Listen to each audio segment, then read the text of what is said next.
What is going on, people? It's Chirag here, coming right back at you again with a detailed analysis and guide on pushing trophies. Here I'll be explaining some of the most important tips you should know when trying to push or achieve a new trophy best. In the video, you can see decks that, when used with these techniques, will have amazing results for you. This video is all about best tips pushing trophies in Clash Royale with some higher level player gameplay in TV Royale. General parts for this video. I will cover this game pattern in this video. Intro, deck, mastery, mindset, mini push session techniques, gameplay tips, 1 elixir play, 2 game plan, 3 rotations and many more. Intro.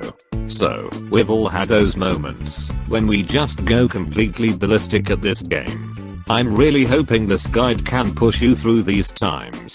Save this guide for times when you are going crazy, and my tips will help you cool down from that situation that I myself have been in many times. First of all, I want to remind you to remember, it is just a game. Although this guide will go into tons of detail about how you can archive success very simply, remember that if it takes some times, or if things don't often work out for you, this game should not affect you, or your outside life personally, as this is very negative. Don't let it get you too, and enjoy it, as it has reminded me this before, and coming from even a seriously competitive player, he makes a very good point. First game plan is deck. So, this is probably the least important part of pushing. And what I mean by this is that having a good deck will absolutely not guarantee easy trophies. You should always know that skill is the primary cause of success in this game to a certain point. Even if your card levels are slightly lower than average, it can be easy to push. What you want to ensure is that your deck does work, either using a good construction guide, or by choosing one of many popular meta decks. You can take a look at here for the best decks in the current meta. So, you want a solid deck, but don't do what I occasionally do when tilting, going into the mindset where every deck seems crap, and you end up changing deck after every loss will simply be your downfall. Go slow, and read on to find out how to relax more, and set up a good push routine for optimal results.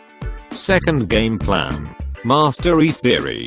The difference between the best players is not their technical skill, it's their mentality after losing.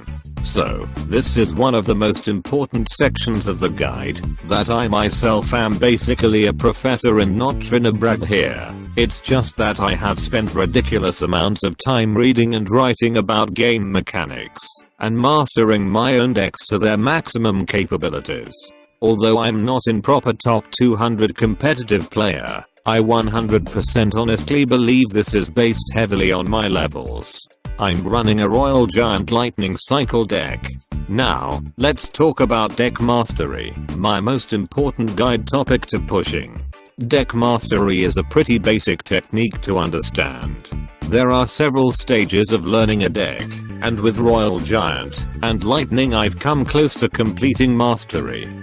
Third gameplay is deck mastery. In this game plan we have 7 phases. Phase 1. Someone who has literally just begun using a deck fits in right here. They have no experience, so are in that period where they've got to play really slowly, conservatively and learn the deck. You're sure to see some losses here and there, unless you are super lucky.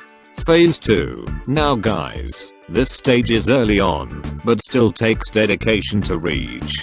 If a deck is matter, do not assume it is bad. When you lose a few battles, keep practicing and remember your mindset, as covered later on. This stage is where you can really start to understand basic defense and attack mechanics of your deck, and start categorizing it.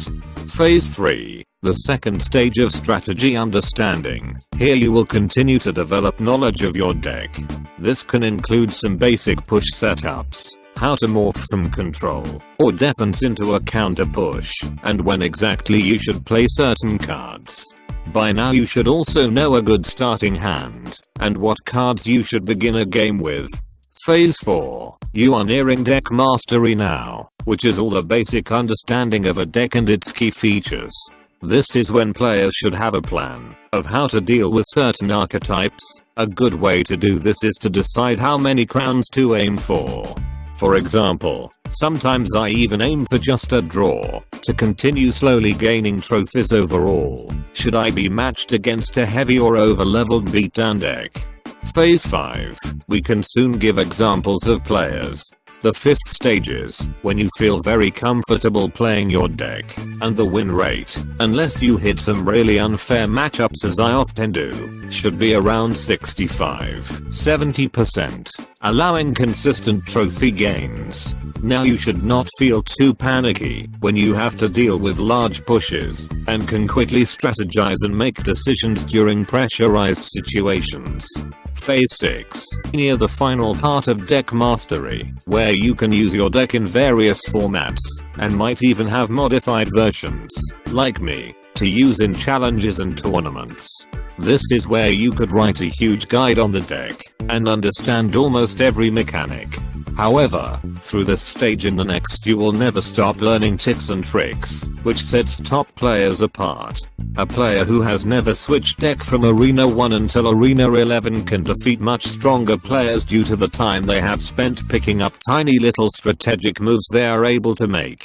This will refine your play, and will ensure you can push well. Phase 7. Now here is where I really wanted to mention Pompeo, a top 200 global player. He is an amazing example of deck mastery. He has been using and learning the ways of the Expo for about as long as I can remember. Pompeo can now build decks featuring this card, understands all the mechanics, and can probably even plan out his playstyle with an Expo deck he has never even seen before, and win. This is the best example, for me, in the game of mastery of a particular archetype or card, and the same can be done for beatdown. This stage has rarely been achieved by players, because the previous phases are extremely hard to grind through to get here. Yet once you are here, full comfortability will exist when using that style of deck. So, to sum this all up, there are various stages of mastering a deck, but it will ultimately take your dedication to do. Fourth game plan is mindset. This is another really underrated part of the game. Your mindset is really gonna define how you as a person react to losses and bad situations. More examples coming your way. Surgical Goblin and players like him, although surrounded by controversy, have one thing for definite and common I respect. They do not react badly if, for example, a Lava Loon user takes one of their towers. This is what we will delve into further, and as we know, the opposite players who absolutely rage exist too, of course. Developing the mindset. So, understanding this kind of attitude is very important. Some tips from pros are to realize that no matter how seriously you do or want to take it, it is still a game. Always remember this when you get frustrated. Best times or places to play. I heard this can play a huge part too, and decided to try it out myself. Here are some good things to do to relax, prepare and even do while playing. Regular intervals or rests. Eat something, but don't get distracted. Be in a comfortable position. Listen to a good music playlist. Eat something but don't get distracted. Things not to do. Play when really tired. This has a huge negative impact. Do other important jobs, unless you don't care too much about tilting. Play after losing more than 2 games in a row, no matter what the reason. Me after 5 continuous matches without a break. Mini push session techniques and gameplay tips is cover in my next video. So please check very important last 2 game plan. All these tips are super important, and I hope they help. So if you subscribe to my YouTube channel, it would be amazing to support me. See you in next video. Peace.